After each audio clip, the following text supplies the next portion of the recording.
नमस्कार, grand news की खबरों में आप सभी का स्वागत है। मैं हूं रंजना। खबरों की शुरुआत से पहले आइए नजर डालते हैं आज की हेडलाइंस पर। मुख्यमंत्री भूपेश बघेल स्वर्गीय शालिनी यादव के गृह ग्राम बुरई पहुंचे, जहां उन्होंने नगपुरा कॉलेज का नाम स्वर्गीय शालिनी यादव के नाम पर रखने की घोषणा की। रायपुर में 23 अप्रैल से 4 जून तक समर कैंप का किया जाएगा आयोजन। यूनियन क्लब के अध्यक्ष गुरुचरण सिंह होरा ने पोस्टर का किया विमोचन। संपत्ति कर के भार से मुक्त कराने को लेकर भिलाई नगर निगम के सभागार में हुई विशेष सामान्य सभा आयोजित। संपत्ति कर जमा करते समय अब करदाताओं के चेक बाउंस होने पर निगम करेगी एफआईआर दर्ज। ग्रैंड न्यूज में अब खबरें विस्तार से। मुख्यमंत्री भूपेश बघेल जिला पंचायत दुर्ग की अध्यक्ष स्वर्गीय शालिनी यादव के गृह ग्राम बुरई पहुंचे थे, जहां उन्होंने शोक संतप्त परिवार को सांत्वना दी। दुर्ग जिले के बुरई गांव पहुंचे मुख्यमंत्री भूपेश बघेल ने भाजपा पर गंभीर आरोप लगाए हैं। उन्होंने कहा कि हम स्थिति को सुधारने में लगे हैं और भाजपा बाहरी लोगों के साथ माहौल बिगाड़ रही है। उन्होंने कहा कि हमारे मंत्री विधायक माहौल शांत होने का इंतजार कर रहे हैं और हम लगातार पीड़ित परिवार के संपर्क में हैं। छत्तीसगढ़ शांति का टापू है, भाजपा के पास अब कोई मुद्दा नहीं है, इसलिए वे यहाँ माहौल बिगाड़ रही है। बेमेतरा के आसपास बाहरी व्यक्तियों के बसने के सवाल पर सीएम बघेल ने कहा कि यहाँ बाहरी कौन है, यह भाजपा बताएगी। जिस तरीके से भाजपा बाहरी लोगों को यहाँ लेकर आई है, उससे अशांति फैली है। उन्होंने कहा कि माहौल को शांत करने की बजाय भाजपा राजनीति कर रही है। बजरंग दल और उनसे जुड़े कई संगठन आंदोलन पर उतर आए हैं और प्रदेश भर में दंगा कर रहे हैं। तो न किसान की मुद्दा उनके पास है, न मजदूरों का मुद्दा है, न आदिवासियों का मुद्दा है, न अनुसूचित जाति, न महिला, न नौजवान, न व्यापारी, किसी कोई मुद्दा रहा नहीं। तो ये एक मुद्दा है और उनकी मास्टरी है, चाहे धर्मांतरण के हो चाहे सांप्रदायिकता, उसकी मास्टरी है। पूरे प्रदेश भर के लोग घुस गए एक छोटे से गांव में। क्या करना चाहते हैं आप? राजनीतिक दल के लोग हैं, आपकी जिम्मेदारी बनती है कि मामला शांत करें और उसके न्याय के लिए लड़ें। आप किसी से नहीं पूछे, तुरंत बंद करा दिए। इतना बड़ा साहू समाज है, साहू समाज के लोग गए, अध्यक्ष गए, उनके साथ गए और गए, मिले उनसे, परिवार वालों से मिले, सारी बातें हुई और वो लोग आके मुझसे बात की, मुझे पूछे मिलना चाहते, बिल्कुल हाँ। और हमारे गृह मंत्री जी भी थे, रवि चौबे जी भी थे, सब लोगों ने बात की। एक तो जांच होनी चाहिए, हमने कहा तुरंत, हमें एकदम से जांच नहीं कराएं, दंडाधिकारी नहीं, प्रशासकीय जांच, कमिश्नर लेवल से अधिकारी से जांच करा रहे हैं, नंबर 1। दूसरा, बहुत गरीब परिस्थिति की, आर्थिक सहायता भी दी 10 लाख रुपया। और फिर उनकी इच्छा थी, जवान लड़का खोया है और इस प्रकार से तनावपूर्ण स्थिति में उसकी मृत्यु हुई है, तो एक सरकारी नौकरी की उन्होंने मांग की। तो जो विशेष परिस्थिति बनी उसके कारण से निश्चित रूप से उसके परिवार के एक सदस्य को शासकीय नौकरी देंगे। ये 3 मांग उस परिवार की तरफ है और तीनों मांग हमने, तो आज भी मैंने टेलीफोन से बात की, उसके पिताजी से बात की और जो शासन के जो एक्शन लिया गया उसने संतोष व्यक्त किया। मेरे बच्चे को न्याय मिलना चाहिए, बिल्कुल। मैंने कहा गिरफ्तार हो गया, आपको किसी पर शक है बताइए। तो ये आंदोलन करने की मुझे जानकारी मिली, बाहर से लोग आ रहे हैं। तो ये यहाँ छत्तीसगढ़ जो शांति की टापू है उसको वो नहीं रहने देना चाहते। अपने लाभ के लोग किसी स्तर पर जा सकते हैं भारतीय जनता पार्टी को। Bureau report, grand news. राजधानी के यूनियन क्लब में इस बार Sindhi council of Indian region के सहयोग से बच्चों के लिए मेगा समर कैंप का आयोजन 23 अप्रैल से 4 जून तक किया जाएगा। इस कैंप के पोस्टर का विमोचन यूनियन क्लब के अध्यक्ष गुरुचरण सिंह होरा ने पंडरी स्थित ग्रैंड विजन मुख्यालय में सिंधी समाज जनों के बीच किया। राजधानी के ऐतिहासिक यूनियन क्लब में इस बार खेलों को बढ़ावा देने सिंधी काउंसिल ऑफ इंडिया के छत्तीसगढ़ रीजन द्वारा बच्चों के लिए मेगा समर कैंप 23 अप्रैल से 4 जून तक लगाया जाएगा। इसके लिए यूनियन क्लब के अध्यक्ष गुरुचरण सिंह होरा ने सिंधी काउंसिल के पदाधिकारियों की मौजूदगी में पोस्टर का विमोचन किया।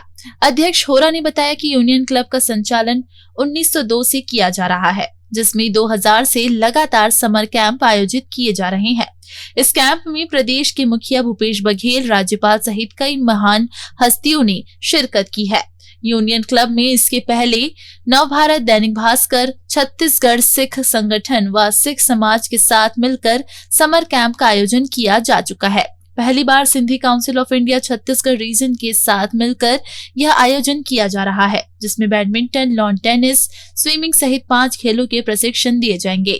शहर का सबसे प्राचीनतम क्लब, सन 1902 से स्थापित। समर कैंप 2000 से लगातार आज तक प्रारंभ हुआ। शहर की विभिन्न हस्तियां, जितने सम्मानी मुख्यमंत्री, सम्मानी राज्यपाल जितने भी रहे, उन्होंने इस समर कैंप को बहुत आशीर्वाद दिया है। इसके पहले हम नवभारत के साथ, दैनिक भास्कर के साथ, छत्तीसगढ़ सिख संगठन के साथ, छत्तीसगढ़ सिख समाज के साथ, और पहली बार हमारे साथ ललित जयसिंह के आग्रह पे सिंधी काउंसिल ऑफ इंडिया के साथ मिलकर ये वर्ष का जो समर कैंप है, जिसमें कि बिलियर्ड से लेके badminton, swimming pool, lawn tennis, ऐसे 5 खेलों का प्रशिक्षण शिविर और उसमें प्रतियोगिताएं करा के लोगों के बच्चों को उत्साहित करके राष्ट्रीय स्तर के खिलाड़ी प्रमोट करना, ये हमारा प्रयास है। और इस बार हमारे सिंधी समाज के, सिंधी काउंसिल ऑफ इंडिया के सारे युवा साथी जो जुड़े हैं और इस आयोजन को बहुत भव्य बनाने का उनका प्रयास है। और आज उन्होंने पोस्टर लॉन्च कराया है मेरे द्वारा, और मैं इस अवसर पर बताना चाहता हूं कि छत्तीसगढ़ के मुख्यमंत्री जो है भूपेश बघेल जी, ओलंपिक संघ के अध्यक्ष हैं, वो भी खिलाड़ी रहे। पिछले साल का समर कैंप का जो समापन है वो उनके द्वारा हुआ था। इस बार हम प्रयास करेंगे कि उद्घाटन उनके द्वारा हो, और संत युधिष्ठिर लाल जी जो कि हमारे समाज के बहुत ही प्रमुख संत जी हैं, उनके मार्गदर्शन में हमारा ये कैंप प्रारंभ हो, ऐसा हम प्रयास करेंगे। और जितने भी लोग हैं, माननीय बृजमोहन अग्रवाल जी, हमारे जो विधायक हैं, सांसद हैं, हम दलों से उठ के एक निःशुल्क काम करते हैं। यहाँ निःशुल्क बच्चों को हम सिर्फ खेल करते हैं। खेलों को बढ़ावा देने के लिए हम लोगों को आमंत्रित करते हैं, और खिलाड़ियों को और मिलने वाले लोगों को उनसे आशीर्वाद मिलता रहे और उनकी शुभकामनाएं मिलती रहे, यही प्रयास करते हैं। मैं सिंधी समाज को सर्वप्रथम बहुत बहुत धन्यवाद करूंगा कि इस बार उन्होंने हमारे क्लब को चुना है और वो हमारे साथ आए। निश्चित रूप से ये एक ललित जयसिंह जी का प्रयास था कि जो लोग पैसा नहीं दे सकते उनसे बिल्कुल निःशुल्क प्रशिक्षण दिया जाए उनको। तो मैं ये घोषणा कर रहा हूँ कि जो भी सिंधी समाज से लोग आएंगे, जो निःशुल्क बच्चे आएंगे, उनसे कोई भी शुल्क यूनियन क्लब के द्वारा नहीं लिया जाएगा। पोस्टर विमोचन के मौके पर सिंधी काउंसिल के ललित जयसिंह सचिन मेघानी ने यूनियन क्लब में होने जा रहे इस आयोजन के लिए गुरुचरण होरा का आभार जताया। इस मौके पर इन्होंने कहा कि खेलों के क्षेत्र में समर्पित अध्यक्ष गुरुचरण सिंह होरा के प्रयासों से ही यूनियन क्लब में कई बड़े आयोजन संभव हो पाए हैं, जिसका आम जनता को पूरा लाभ मिला है। Sindhi council of India Chhattisgarh इकाई द्वारा मेगा समर कैंप 23 अप्रैल से 4 जून तक खिलाया जाएगा। इसमें ट्रेनिंग एंड कोचिंग दोनों रखा गया है। यूनियन क्लब द्वारा श्री गुरुचरण होरा जी अध्यक्ष, गिरीश अग्रवाल जी सचिव, इनके सौजन्य से, इनके सहयोग से हमको क्लब उपलब्ध कराया गया है।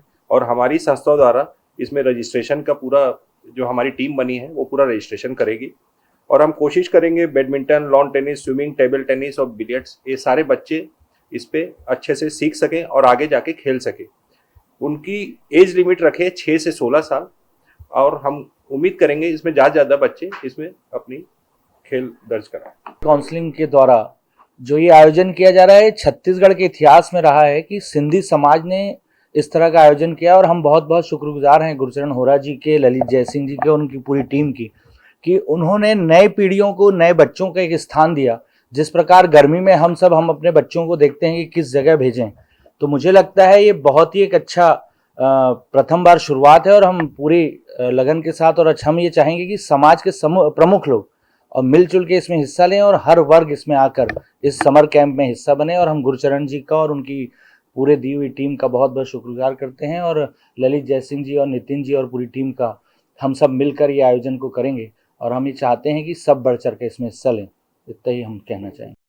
नगरपालिका निगम भिलाई के सभागार में गुरुवार सुबह विशेष सामान्य सभा आयोजित की गई। सामान्य सभा में औद्योगिक इकाइयों को संपत्ति कर के भार से मुक्त किए जाने को लेकर शासन के निर्देश पर चर्चा की गई। औद्योगिक इकाइयों को संपत्ति कर के भार से मुक्त किए जाने के संबंध में मुख्यमंत्री भूपेश बघेल ने प्रदेश के सभी नगरीय निकाय से अपने विचार मांगे हैं। इसी के मद्देनजर गुरुवार सुबह नगरपालिका निगम भिलाई के सभागार में विशेष सामान्य सभा औद्योगिक इकाइयों को संपत्ति कर के भार से मुक्त किए जाने को लेकर आयोजित की गई। सभा में महापौर नीरज पाल सहित पक्ष विपक्ष के सभी पार्षद उपस्थित हुए। औद्योगिक इकाइयों को संपत्ति कर के भार से मुक्त किए जाने के संबंध में दोनों ही पक्षों के बीच चर्चा जारी रही। दोनों ही पक्षों में तनातनी का माहौल देखने को मिला। साथ ही कोई भी पार्षद किसी भी बात को सुनने को तैयार नहीं दिखा। दोनों ही दलों के पार्षदों में बैठक शुरू होने से लेकर अंत तक सरगर्मी से चर्चा होती रही। सभी अपने अपने पक्ष को मजबूत दिखाने डटे रहे। वहीं विपक्षी पार्षदों ने शहर में गरीबी रेखा से नीचे जीवन यापन कर रहे लोगों को भी संपत्ति कर में छूट दिए जाने की मांग की। इस पर दोनों पक्षों के बीच जोरदार बहस देखने को मिली।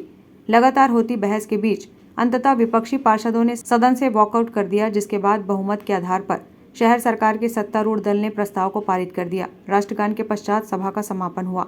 निगम की विशेष सम्मेलन में आज धृतराष्ट्र का वो पात्र याद आया जिसमें महाभारत में कुरुक्षेत्र में जब धृतराष्ट्र अपने पुत्र मोह के चक्कर में पूरा अपना राजवंश खो बैठा, आज उसी प्रकार के शहर की सरकार अपने मुख्यमंत्री के दामन को और उसके स्वार्थ के लिए आज पूरे शहर को नीलाम कराने और शहर को बेचने के चक्कर में लग गई है। आज इनके द्वारा नगर निगम के गरीब बीपीएल परिवार को फर्जी कहा गया। इनके द्वारा नगर निगम की संपत्ति को, जहां तक कि 10 करोड़ की संपत्ति के मामले की जब आई बात, तो इसमें भी इन लोगों ने इनका विरोध किया। विपक्ष भिलाई के गरीब परिवारों को छूट दिलाने की मांग करते रहा। जिस प्रकार से आप उद्योग लोगों को छूट दे रहे हो, उसी आधार पे आप गरीबों को भी छूट दीजिए। जब इस बात पे आई तो इनके सदन के साथियों के द्वारा, कांग्रेस के सदन के साथियों के द्वारा गरीब परिवार को, बीपीएल परिवार को फर्जी को कहा गया, जिसके विरोध में हमने बहिष्कार किया और आज हम सब यहाँ पर मुख्यमंत्री का वास्ता देते हुए मुख्यमंत्री द्वारा बोला गया तो आज एक विशेष बैठक रखी गई और बैठक के एजेंडे में इन्होंने सिर्फ जो करोड़पति लोग हैं, इंडस्ट्रीज के मालिक हैं, उन लोगों को रियायत देने के लिए सिर्फ ये नौटंकी करार दे रहे हैं। गरीब है, असहाय है, उन लोगों की किसी प्रकार की मदद नहीं की जा रही, बल्कि उनका छीना जा रहा हक और अधिकार। आज उनके विषय में नया सरकार सोच के सिर्फ अमीर और उद्योगपतियों को लाभ देना चाह रही है और उनके द्वारा अपने फायदे को देख रही है। आप देख रहे हैं कि हर जगह भ्रष्टाचार का ये आलम है। आप देखें कि सफाई कर्मचारी से लेकर कर्मचारी तक का पेमेंट नहीं मिल रहा है। उसके बाद अब वो गरीब लोग, और वो भी राशन कार्डधारी जो बीपीएल है, उनको फर्जी कहा जाता है सारे सदन में। इससे बड़ी शर्मनाक क्या बात होगी कि फर्जी कहा जाता है, क्योंकि वो लोग बेचारे जीवन पर्यंत तक उनका कार्ड है, जाते हैं, अपना राशन लेते हैं, अपनी जीविका व्यापन कर रहे हैं। रोज के रोज खाने वाले, रोज के रोज कमाने वाले मजदूर हैं बेचारे, उन मजदूरों को फर्जी करार दे रही है। मतलब अब ये सरकार इतनी कुछ भी निर्णय कुछ होके इतना किसी को कुछ भी आम आदमी का कोई जीना, आम आदमी का कोई अधिकार नहीं, कोई हक नहीं। आम आदमी को ये कुछ समझ ही नहीं रहे। गरीब सिर्फ मरने के लिए और काम करने के लिए और जिंदगी में जूझने के लिए, सरकार के खिलाफ कोई बोल ना सके तो गरीब को और गरीब करते हुए उनको जीवन पर उनकी तो मृत्यु ही है। अगर उनको कार्ड को लॉस कर देते हैं और उनको फर्जी करार देते हैं तो वो जीवन में एक गरीब सिर्फ चाहता है सम्मान, लेकिन वो भी बेचारा रात दिन मेहनत करने के बाद उसको फर्जी ऐसी डिग्रियां मिल रही हैं। गौरतलब है कि नगर निगम को संपत्ति कर से ऐसी छूट प्रदान करने की शक्ति होगी जैसा कि वह उचित समझे, तथा राज्य शासन निगम की आर्थिक स्थिति को ध्यान में रखते हुए निगम द्वारा प्रदान की जाने वाली छूट की अधिकतम सीमा तय करेगा।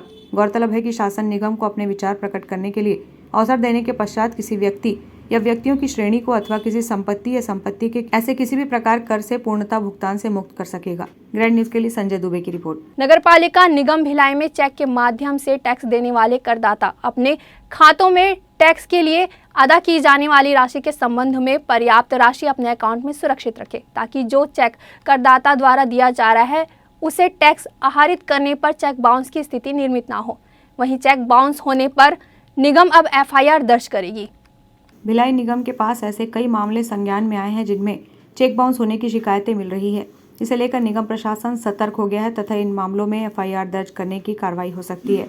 जोन क्रमांक 1 क्षेत्र अंतर्गत लगभग 12 मामले की जानकारी मिली है। इसी प्रकार वैशाली नगर जोन क्षेत्र तथा मदर टेरेसा नगर जोन क्षेत्र, खुर्सीपार जोन क्षेत्र आदि से चेक के माध्यम से टैक्स देने वाले करदाताओं के चेक बाउंस होने, खाते में पर्याप्त राशि नहीं होने तथा चेक में हस्ताक्षर विभिन्न होने के लगभग 56 मामले सामने आए हैं। निगम ने इन मामलों को गंभीरता से लिया है।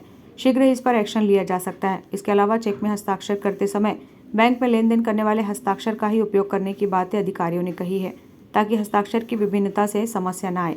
इसकी जानकारी नगर निगम के जनसंपर्क अधिकारी पीसी सारवा ने दी। देखिए, संपत्ति कर के लिए जो टैक्स पटा रहे हैं वो जनरली लोग, कुछ लोग हैं जो चेक के माध्यम से भी जमा कर रहे हैं, लेकिन आपको ये ध्यान रखना होगा जो चेक के माध्यम से जमा कर रहे हैं कि उसमें पर्याप्त राशि है कि नहीं है।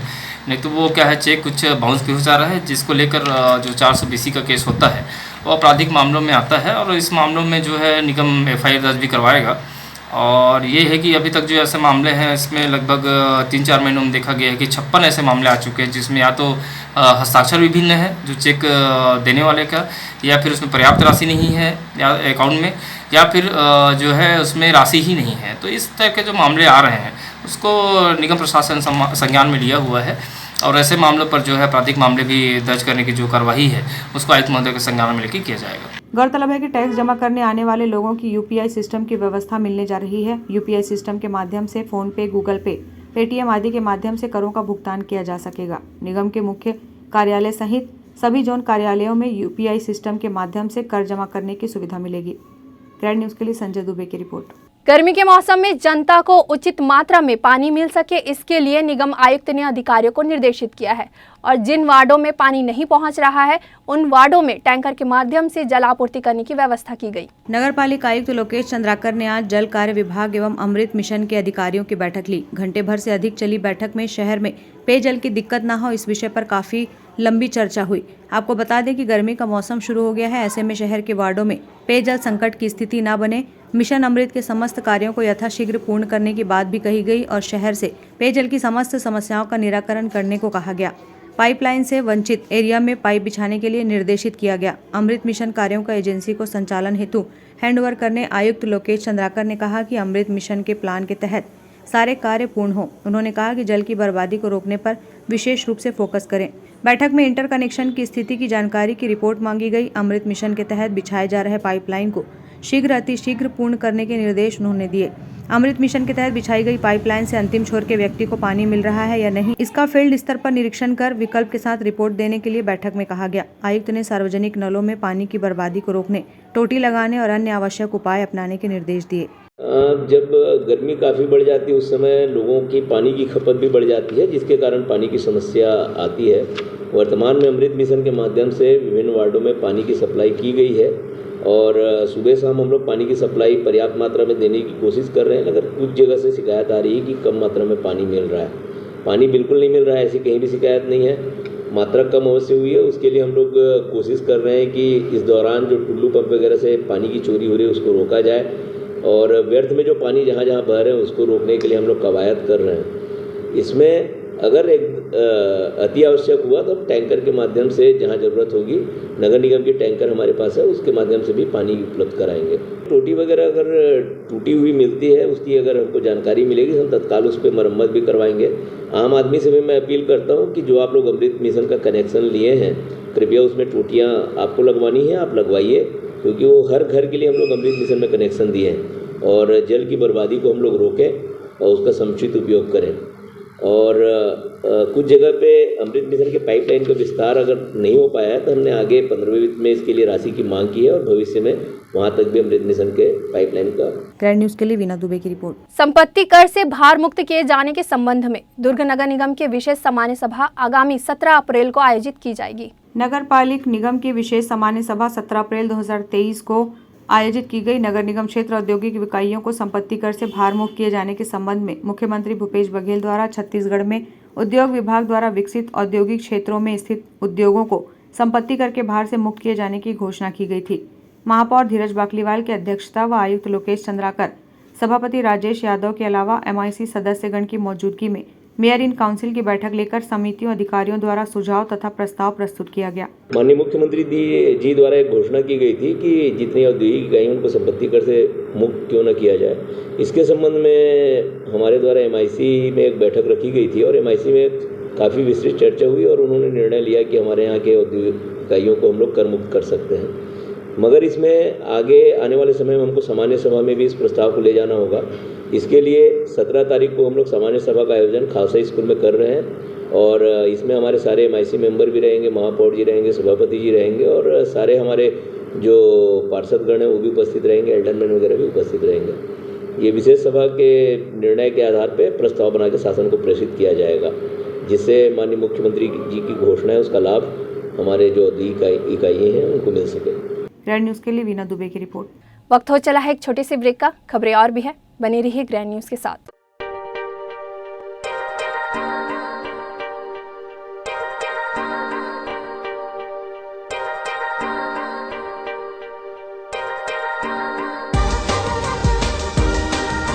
relationships are forever. Out of all loved ones, your children are most precious. One of our biggest dreams is to give our children's marriage the top in luxury and facility.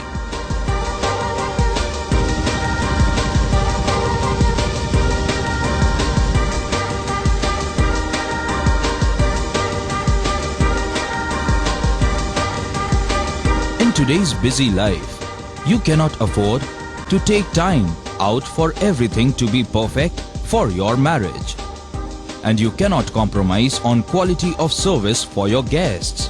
Our customized marriage packages are made just according to your wish. This presentation will acquaint you with the different luxury packed marriage packages available. This package has an elaborate menu with 60 mouth-watering items. Bharat Swagat including welcome drink, snacks and sweets. A breathtakingly decorated welcome gate and the arena decorated with flowers. To give you the best colors in view, we organize special light effects for all areas. We take care of decorating the groom's car to its best attire and exclusive DJ beats for extreme fun and valet parking to make your guests feel like an emperor. Our exclusive add-ons give you unlimited freedom to customize your ceremony to its best.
Break के बाद आप सभी का स्वागत है। भिलाई निगम क्षेत्र अंतर्गत रोका छेका अभियान के तहत आवारा मवेशियों को पकड़ने के लिए महाअभियान चलाया जा रहा है। निगम क्षेत्र में आवारा घूमने वाले मवेशियों से किसी को परेशानी ना हो, इसे देखते हुए भिलाई निगम की टीम सभी जोन क्षेत्रों में तिथिवार आवारा पशुओं को पकड़ने का अभियान चला रही है। आवारा मवेशियों को पकड़ने के लिए विशेष अभियान चलाने के लिए आयुक्त रोहित व्यास ने निर्देश दिए हैं। रोका छेका अभियान के तहत आवारा मवेशियों को पकड़ने टीम शहर में विभिन्न संसाधनों के साथ घूम घूम कर आवारा मवेशी को पकड़ रही है। काऊ केचर वाहन में मवेशियों को डालकर सीधे गौठान में छोड़ा जा रहा है। भिलाई निगम की टीम मुख्य रूप से शहर के सभी मार्केट तथा अंदरूनी क्षेत्र की सड़कों के किनारे घूमने वाले मवेशियों को टारगेट करते हुए power house market, service road तथा जी रोड के किनारे चलने वाले आवारा मवेशियों को पकड़ रही है। आवारा पशुओं के कारण वाहन चालकों एवं मार्केट में खरीदारी के लिए आने वाले लोगों को समस्या से निजात दिलाने निगम की टीम पशुओं को पकड़ने की कार्रवाई कर रही है। उल्लेखनीय है कि कलेक्टर पुष्पेंद्र मीणा ने आवारा मवेशियों को पकड़ने के लिए विशेष अभियान चलाने के निर्देश दिए हैं। इसी के तहत भिलाई निगम क्षेत्र में अभियान चलाया जा रहा है। मवेशियों को पकड़ने के दौरान उन्हें चोट न लगे, इसलिए निगम की टीम 2 काऊ केचर एवं रस्सी व आवश्यक संसाधन के साथ फील्ड में पहुंच रही है। आवारा मवेशियों को पकड़ने चलाए जा रहे अभियान की जानकारी नगर निगम के अधिकारी पीसी सारवा ने दी। देखिए, रोका छेका अभियान के तहत में नगर पालिका निगम भिलाई के जितने मार्केट क्षेत्र हैं, जोन क्षेत्र हैं, बाजार क्षेत्र हैं और NH के एरिया है, सर्विस रोड है, सार्वजनिक स्थान है, वहाँ से आवारा पशुओं को पकड़ कर गौठान भेजने का कार्रवाई जो है नगर निगम प्रशासन के द्वारा किया जा रहा है। इसी तारतम्य में माह भर में जो है 111 पशुओं को नगर पालिका निगम भिलाई ने सार्वजनिक स्थानों से विभिन्न स्थानों से पकड़ा हुआ है। जो आवारा पशु थे उनको गौठान में ले जाकर छोड़ा गया है और पशु मालकों के चेतावनी भी दी गई है कि जो आवारा पशु हैं उनको खुले में न छोड़ें। यदि वो आपके पशु हैं तो उनको घर के भीतर ही उनकी व्यवस्था करके बांध के रखें, ताकि रोका छिका अभियान के तहत जो आवारा पशु से होने वाली जो एक्सीडेंट है, दुर्घटनाएँ हैं, चाहे वो आवारा पशुओं के लिए हो, चाहे मानव के लिए हो, चाहे और किसी के लिए हो, ये सभी के लिए घातक होते हैं। इसको देखते हुए आवारा पशुओं को घर के भीतर में ही अपनी व्यवस्था करके, जहाँ भी अपने घर के भीतर जो गठान होंगे या फिर पशुओं को रखने की जगह होंगे, उसकी व्यवस्था बना करके उनको रखने के लिए भी समझाइश दी गई है। नगर निगम के अपर आयुक्त अशोक द्विवेदी ने पशुपालकों से अपील की है कि खुले में आवारा मवेशियों को न छोड़ें और अभियान में सहयोग प्रदान करें। गौरतलब है कि नगर निगम द्वारा आवारा मवेशियों को पकड़ने लगातार अभियान चलाए जाने के बावजूद शहर के प्रमुख मार्गों अंदरूनी क्षेत्रों में आवारा मवेशियों का जमावड़ा हर वक्त लगा रहता है। मवेशी मालिकों पर सख्त कार्रवाई नहीं किए जाने की वजह से ऐसी स्थिति निर्मित हुई है। ग्रैंड न्यूज के लिए संजय दुबे की रिपोर्ट। सुपेला थाना पुलिस ने लक्ष्मी मार्केट से एक पुराने सटोरी को उसके साथियों समेत पकड़ा है। आरोपी लंबे समय से सट्टे के कारोबार में संलिप्त रहा है। इसके कब्जे से पुलिस ने लगभग 27,000 रुपए, 5 कैलकुलेटर और 8 नग मोबाइल जब्त किया है। जिला पुलिस की तमाम कोशिशों के बावजूद सट्टे के अवैध कारोबार में अब तक लगाम नहीं लग सकी है। जिले के विभिन्न थाना क्षेत्रों में सट्टोरिये सक्रिय हैं जो लोगों को सट्टे में जोड़कर उन्हें बर्बाद करने में तुले हुए हैं। सुपेला थाना पुलिस ने ऐसे ही एक सट्टोरिये चुचरू को पकड़ा है। इसके कब्जे में सट्टा पट्टी सहित नगद 27,000 रुपए, 5 कैलकुलेटर और 8 मोबाइल जब्त किए गए हैं। सुपेला थाना क्षेत्र में ही अनेक स्थानों पर लंबे वक्त से सट्टे का अवैध कारोबार जारी है, जिसे पूरी तरह से योजनाबद्ध रूप से अंजाम दिया जाता है। इसी तरह छावनी थाना से कुछ मीटर दूर ओवरब्रिज के नीचे अंडरब्रिज के समीप एक सटोरिया नजीर द्वारा लंबे वक्त से सट्टा खिलाया जा रहा है। बीच में छावनी थाना पुलिस द्वारा नजीर को गिरफ्तार भी किया गया था। छूटने के बाद कुछ दिनों यह फिर से सट्टे के कारोबार में संलग्न हो गया। इसके द्वारा पावर हाउस चौक के अलावा चरोदा में भी सट्टे का संचालन किया जा रहा है। इसमें अपने साथ कुछ युवाओं को भी जोड़ रखा गया है। इसके अवैध कारोबार को अंजाम दिया करते हैं। वहीं जामुल थाना क्षेत्र में भी सट्टोरिये सक्रिय हैं, जो पुलिस के दबाव के कारण कुछ दिनों तक सट्टे के कारोबार को बंद रख पुलिस की नजर हटते ही अपने कार्यों को अंजाम देना शुरू कर देते हैं। पुलिस द्वारा सट्टोरियों पर सख्त कार्रवाई नहीं किए जाने की वजह से सट्टोरिये सक्रिय हैं। ऑनलाइन और ऑफलाइन दोनों तरह का सट्टा शहर में जारी है। मुनाफे के लालच में सट्टोरिये युवाओं को बर्बाद करने में तुले हुए हैं। पुलिस का खौफ जरा भी सट्टोरियों में नहीं है। यही वजह है कि छावनी थाने के समीप ही सट्टे के अवैध कारोबार को अंजाम दिया जा रहा है। ग्रैंड न्यूज के लिए अतुल शर्मा के साथ संजय दुबे की रिपोर्ट। राज्यसभा सांसद सरोज पांडे ने कांग्रेस महामंत्री प्रियंका वाड्रा पर निशाना साधा है। वहीं सरोज पांडे ने प्रियंका वाड्रा से तीखे सवाल भी किए हैं। कांग्रेस पार्टी की नेत्री, उनका छत्तीसगढ़ आगमन हो रहा है। प्रियंका वाड्रा जी का पूरी सरकार लगी हुई है, मुख्यमंत्री लगे हुए हैं। उनके आगमन की बहुत जोरदार तैयारियां हो रही हैं। मैं ये कहना चाहती हूं कि अभी कुछ दिनों पूर्व छत्तीसगढ़ में कांग्रेस का महाधिवेशन हुआ। इस महाधिवेशन में कांग्रेस पार्टी की ही नेत्री अर्चना गौतम ने, जो दलित वर्ग से भी हैं, उन्होंने आरोप लगाए प्रियंका वाड्रा जी के सचिव पर। लड़की हूं, लड़ सकती हूं, ये नारा उत्तर प्रदेश के चुनाव के समय पर प्रियंका वाड्रा जी ने दिया हुआ था। मैं प्रियंका वाड्रा जी से यह पूछना चाहती हूं कि कांग्रेस महाधिवेशन के समय आपके सचिव पर आपकी ही पार्टी की नेत्री ने, अर्चना गौतम ने, जो आरोप लगाए, आप उस पर क्या कहेंगी? क्या आप उसके साथ न्याय करेंगी, या आप अपने आप को, आपकी नेत्री पर भरोसा नहीं है? न्याय का बाट जोड़ता हुआ छत्तीसगढ़ आपसे ये प्रश्न पूछ रहा है। किसान के खेतों में लगे सोलर पंप से केबल तार व मोटर पंप के वाइंडिंग तार चोरी करने वाले शातिर चोरों को पुलिस ने गिरफ्तार किया है। इस दौरान पुलिस ने 15 से अधिक मामलों का खुलासा भी किया है। दरअसल दुर्ग पुलिस के बाद लगातार केबल वायर चोरी होने की सूचना मिल रही थी। इसके बाद चोरों की तलाश के लिए पुलिस ने स्पेशल टीम बनाई। इस बीच पाटन पुलिस को सूचना मिली, ग्राम सोनूपुर के खेत में लगे सोलर प्लेट के पास 2 संदिग्ध व्यक्ति नजर आ रहे हैं। इसके बाद पुलिस मौके पर पहुंची और दोनों से पूछताछ की। इस दौरान दोनों ने पुलिस को बताया कि खेत खरीदने के लिए देख रहे हैं। इस दौरान पुलिस को शक हुआ तो थाने ले जाकर उनसे पूछताछ की। इस पर दोनों ने चोरी की बात बताई।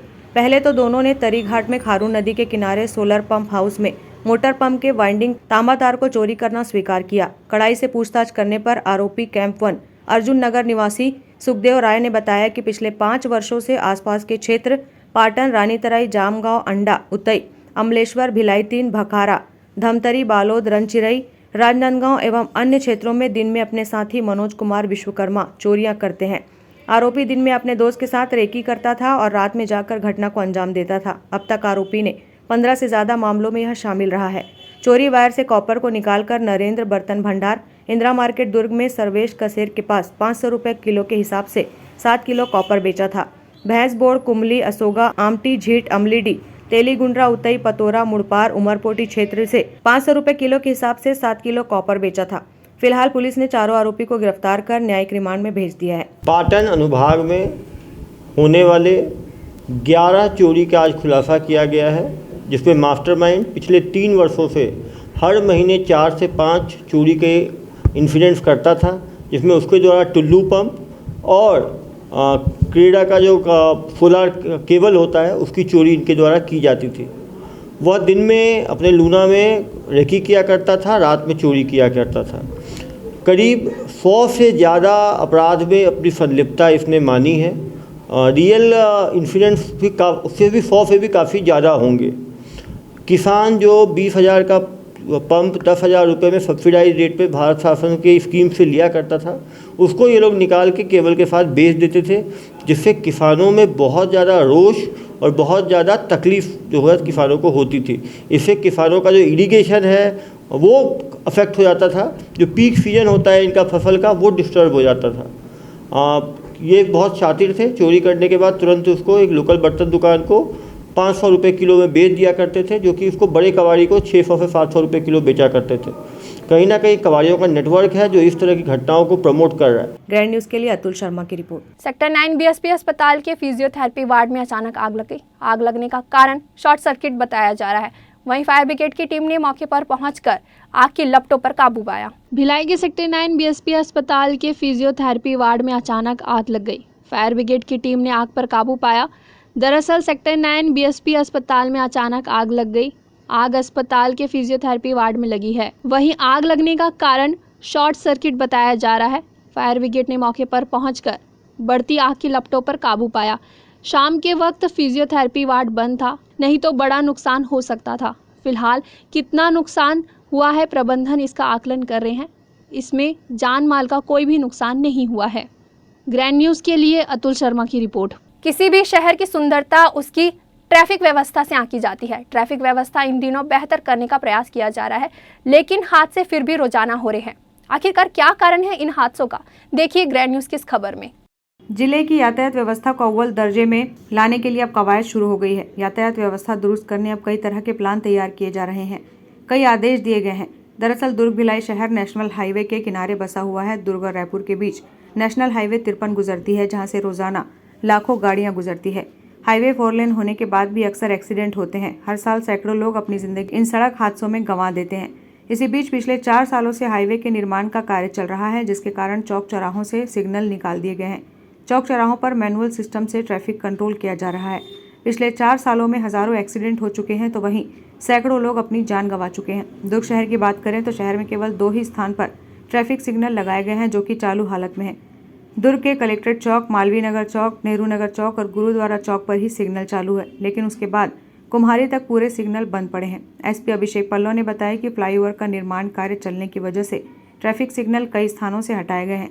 मैनुअल ट्रैफिक कंट्रोल किया जा रहा है। उम्मीद है कि जुलाई के आखिरी तक फ्लाईओवर का काम पूरा हो जाएगा, जिसके बाद नए सिरे से हाईटेक सिग्नल फिर से स्थापित किए जाएंगे, जिससे ट्रैफिक व्यवस्था सुचारू रूप से चल सके। जो खराब हो गए उसको रिपेयर की कार्रवाई की जा रही है। जिले में अभी करीब 400 CCTV जो है वो एक्टिव है। चौक चौराहे को सिग्नल की जहाँ भी आवश्यकता है उसकी ड्यूरेशन को गेज किया जा रहा है, कहाँ ड्यूरेशन बढ़ाने की ज़रूरत है, कहाँ कम करने की आवश्यकता है। जैसे जैसे बड़े ब्रिजेज बनते जाएंगे कैमरास को और सिग्नल्स को रिलोकेट किया जाएगा। एक डिटेल प्लान जो है DSP ट्रैफिक द्वारा बनाया जा रहा है। एक रोड मैप बनाया गया है। पूरे ज़िले को CCTV से मैप किया जाएगा। एक कंट्रोल रूम में उसको इंटीग्रेटेड मेंटेन किया जाएगा, जिससे कि जब भी कोई अपराध हो उसकी विवेचना में मदद मिलेगी। ग्रैंड न्यूज़ के लिए अतुल शर्मा की रिपोर्ट। राजनांदगांव जिले के मेरा सोसाइटी अंतर्गत किसान के द्वारा जहर का सेवन कर आत्महत्या किए जाने के मामले पर जिला केंद्रीय सहकारी बैंक के अध्यक्ष नवाज खान ने राजनांदगांव सांसद संतोष पांडे पर आरोप लगाया है कि किसान की लाश पर राजनीति कर रहे हैं। राजनांदगांव जिले के डोंगरगढ़ क्षेत्र अंतर्गत ग्राम खल्लारी के किसान पुत्र आनंद कंवर के द्वारा आत्महत्या किए जाने के मामले को लेकर राजनांदगांव सांसद संतोष पांडे ने कलेक्टर को ज्ञापन सौंपकर इस मामले में समिति प्रबंधक और सहकारी बैंक के अध्यक्ष पर आरोप लगाया था। इसका जवाब आज जिला केंद्रीय सहकारी बैंक के अध्यक्ष नवाज खान ने दस्तावेजी साक्ष्यों के साथ देते हुए कहा कि यह बड़े दुख का विषय है। इस घटना से मैं आहत हूँ। उन्होंने कहा कि भाजपा सांसद और भारतीय जनता पार्टी इस मामले में राजनीतिक ड्रामा कर रही है। उन्होंने सांसद संतोष पांडे पर किसानों की लाश पर राजनीति करने का आरोप लगाते हुए कहा कि सोसाइटी प्रबंधक को संरक्षण भाजपा के लोगों ने दिया है। उन्होंने कहा कि जब मुझे ये मामला पता चला तो अगस्त सितंबर में मैंने पूरे मामले की जांच पड़ताल की और धोखाधड़ी के इस मामले को सामने लाया। वहीं उन्होंने बताया कि 1 नवंबर वर्ष 2022 को समिति प्रबंधक द्वारा किसानों के साथ धोखाधड़ी करते हुए उनके नाम पर कर्ज निकालने और रुपए गबन करने का मामला सामने उजागर कर डोंगरगढ़ थाने में प्राथमिकी दर्ज कराई थी। इसके बाद 5 नवंबर को सोसाइटी प्रबंधक कुलदीप विश्वकर्मा ने किसानों के नाम पर रुपए निकालने की बात स्वीकार की थी और उसने किसानों के साथ एक बैठक में 15 दिसंबर तक रुपए लौटाने की बात कही थी। केंद्रीय जिला सहकारी बैंक के अध्यक्ष नवाज खान ने कहा कि 15 दिसंबर तक सोसाइटी प्रबंधक ने किसानों के रुपए नहीं लौटाए तो हमने एक बार फिर थाने में इस मामले को लेकर आवेदन दिया था। बहुत दुखद होती है और किसान का बेटा अगर मरता है तो हम सब के लिए बड़ी दुख का विषय है और मैं इस पूरी घटना से बहुत आहत हूँ। निश्चित रूप से अन्नदाता के परिवार का कोई भी व्यक्ति यदि मरता है तो मुझे ऐसा लगता है कि मैंने अपने परिवार के किसी व्यक्ति को खोया है। परंतु जिस प्रकार का राजनीतिक ड्रामा मुझे आज देखने के लिए मिला राजनांदगांव जिले के सांसद और भारतीय जनता पार्टी के लोगों के द्वारा, मैं उसकी सारी सच्चाई मुझे जानकारी मिली। जैसे ही मैंने तत्काल आप लोगों के माध्यम से उस पूरे मामले की सच्चाई और भारतीय जनता पार्टी के चरित्र को मैंने उजागर करने, उनको आईना दिखाने के लिए आप लोगों के माध्यम से आज मैं यहाँ पर आया हूँ। मैंने पूरे आम किसानों के बीच में एक आम सभा लगा करके समिति प्रबंधक और किसानों को आमने सामने करके मैंने उस पूरे घटनाक्रम को उजागर किया और जो चीज़ कागजों में थी, जो चीज़ दबी हुई थी, उसको मैंने सबके सामने लाने का काम किया। उसके बाद जब सारे किसानों का हमने कर्जा कितना गबन हुआ है, कितना धोखाधड़ी करके उसने पैसा निकाला, ये हमको पता चला। हमने ये देखिए 1/11/2022 को पहली रिपोर्ट हमने दर्ज कराई डोंगरगढ़ थाने में।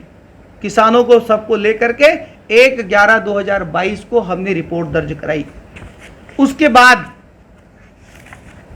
समिति प्रबंधक किसानों के पास आया, थाने आया और वहां पर 5/11 को उसने ये स्वीकार किया कि मैंने ये पैसा लिया हूं और मैं ये पैसा उनको 15 दिसंबर तक लौटा दूंगा।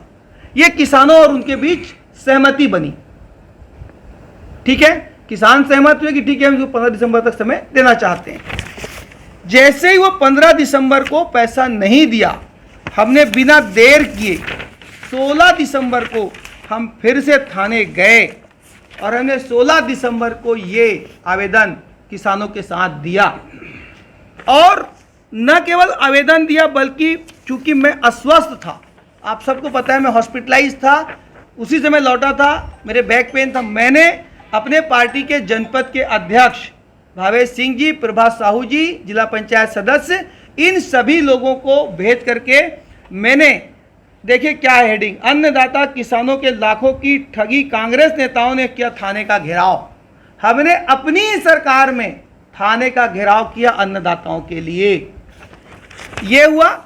उसके बाद जो पहले किसान हमारे साथ 1/11 को आवेदन देने आए थे, उसमें खलारी के किसान भी थे। जब हम 16/12 को थाने पहुंचे तो खलारी के किसान नहीं आए। एक व्यक्ति जिसकी बाइट मैंने भी आप लोग को सुनाई, उसका नाम है राजेंद्र लहरे, उसके द्वारा किसानों के साथ एक मीडिएटर की भूमिका निभाया कुलदीप विश्वकर्मा के साथ, और उसने किसानों को गुमराह किया कि आप लोग थाने मत जाइए, मैं आपको पैसा दिला दूंगा। जैसा कि उसने अपनी बाइट में कहा कि 31 मार्च तक का समय उसने दिलवाया। इसमें हमारी कोई भूमिका नहीं थी। हम लगातार थाने जा रहे थे। हम 1/11 को भी थाने गए, हम 16/12 को थाने गए। हमारे लोगों ने, हमने सबने मिलकर थाने में आवेदन दिया, उसमें लगातार हमने जांच की मांग की।